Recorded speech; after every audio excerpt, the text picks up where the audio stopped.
Hey there, my friends, and welcome to the first episode of The Joy of God. I'm your host, Gabriel Requat, and here we're just out here in nature, enjoying nature.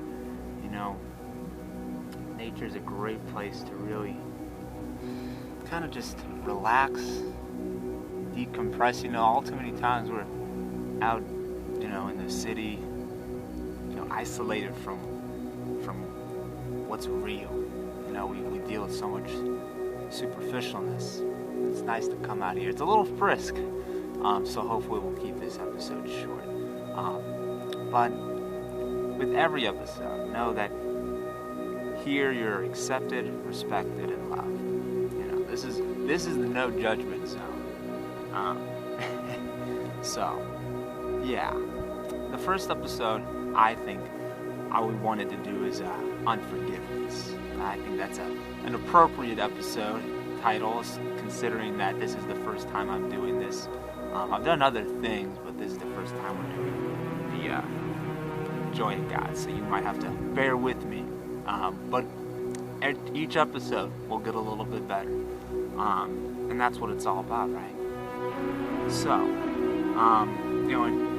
talking about this stuff, it's not necessarily about this religion or that religion. It's more about coming into the fullness of our spiritualities and our relationship with God. That's the real important thing. And I won't get into that whole soapbox about that. That's for another episode, my friends.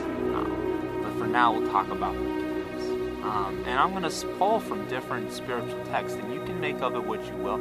I make no attempt to try to proclaim that I'm some teacher or anything like that.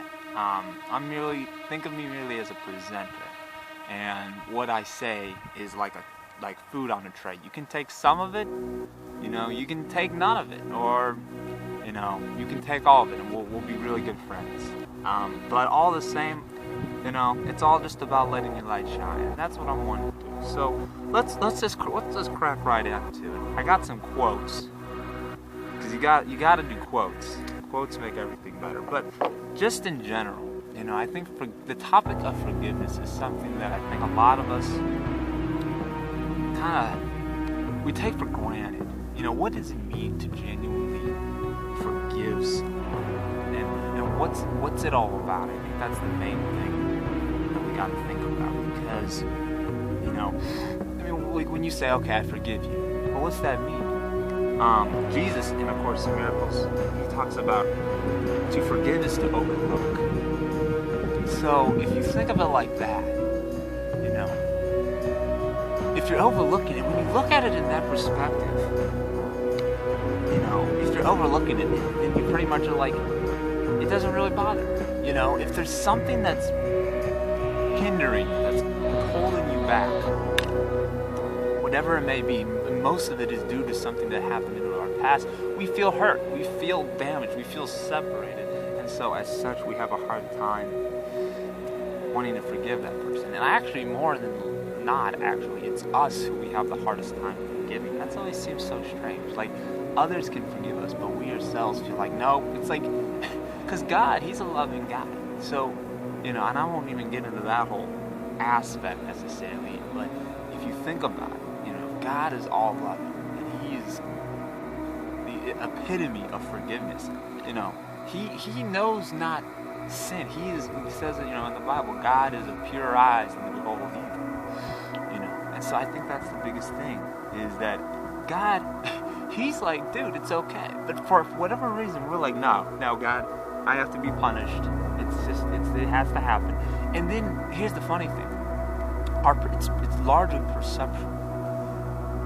Indeed, when we feel that we have done wrong, and we feel that we are unforgiven because we have committed the most heinous of crimes and the most abominable of sins, and from that we turn this loving God into this wrathful God. God can be wrathful, not in the regard that he is, but as we perceive him, that is what we believe. If you're in a negative mood, even if you have the best things happening to you, a lot of times it doesn't matter. A lot of times, it's like we blow things out of proportion. I mean, you could have two dudes on the same bench, and one could be in heaven, the other could. And it's one of those things that's very perceptible.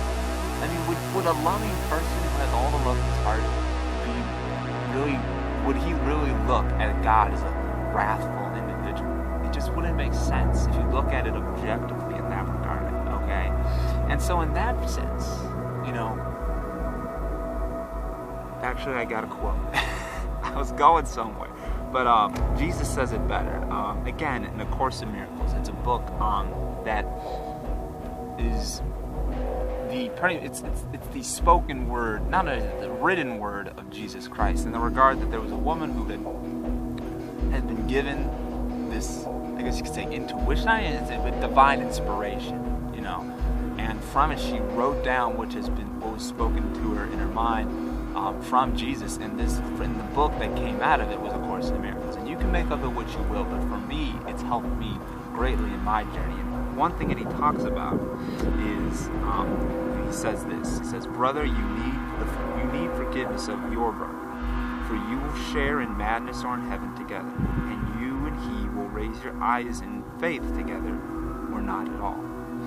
I think it's one of those things right there. I think we often get caught up in, oh, I'm not right, I'm not wrong, I'm right, I can't, we hold grudges, we hang on to the past. That's the biggest thing. Forgiveness is the means of release. It is a releasing agent that frees us from our past. It frees our past in the present to release our future, because your future will never really happen so long as you're caught up in your past. I mean, history repeats itself, they say. And we're going to get some literature going here, but in The Great Gatsby, Nick Carraway talks about how we're born back ceaselessly into the past. And I think a lot of times, it's a sad truth, a lot of times we are constantly brought back into the past. And it just, when you think about it in objectively, in a spiritual objectivism, you realize just how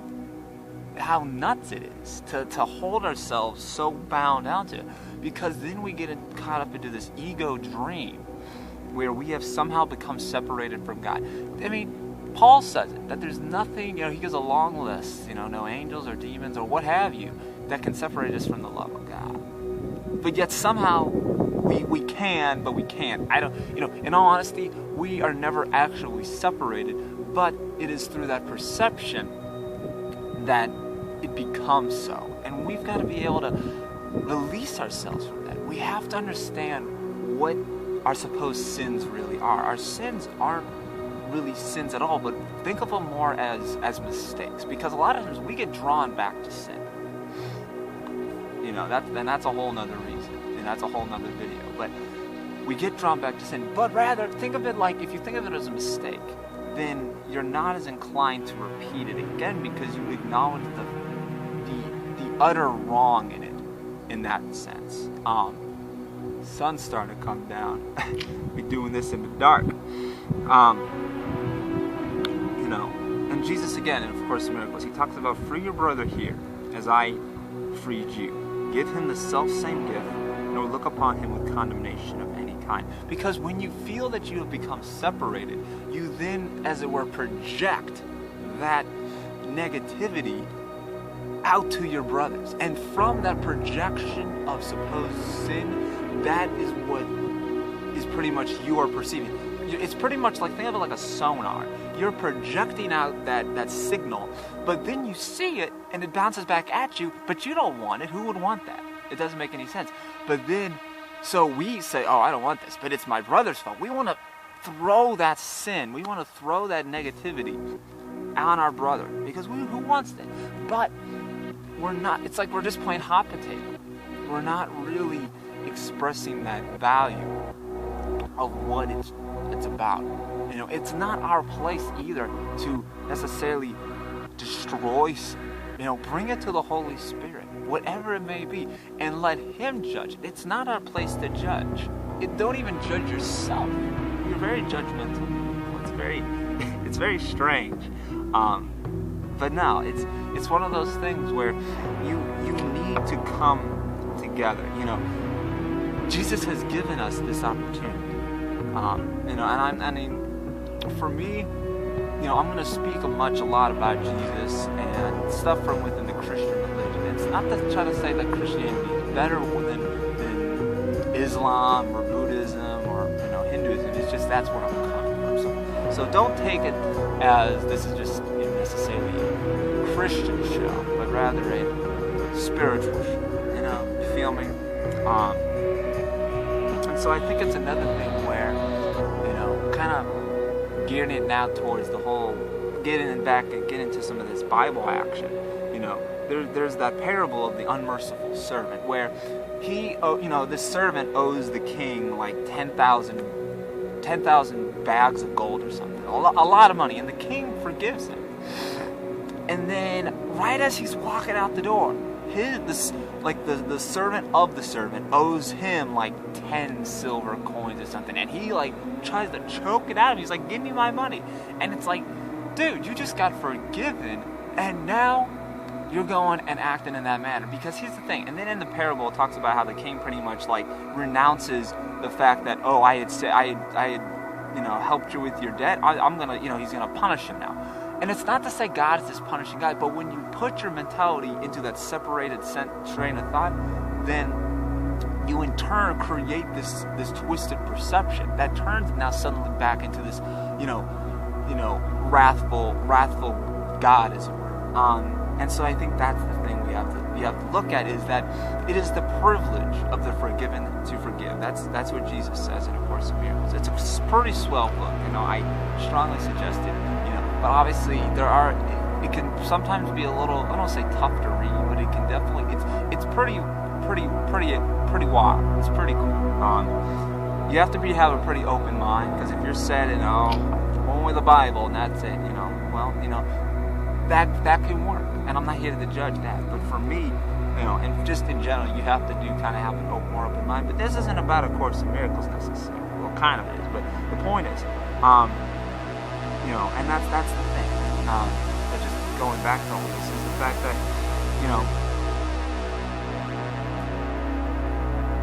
there's a passage here in A Course in Miracles that says, "Forgive the sins your brother thinks he has committed, and all the guilt you think you see in him." The world we see, we're responsible for. I think a lot of times, again, that projecting mentality would have us say, "Oh, I'm not responsible for this. Oh, that's their problem." But in reality, we got to look at it in the sense that, don't think you get into heaven alone. Would you want to get to heaven without your family? Or would you, in true love, want to help raise them up? I mean, that's a loving thing to do.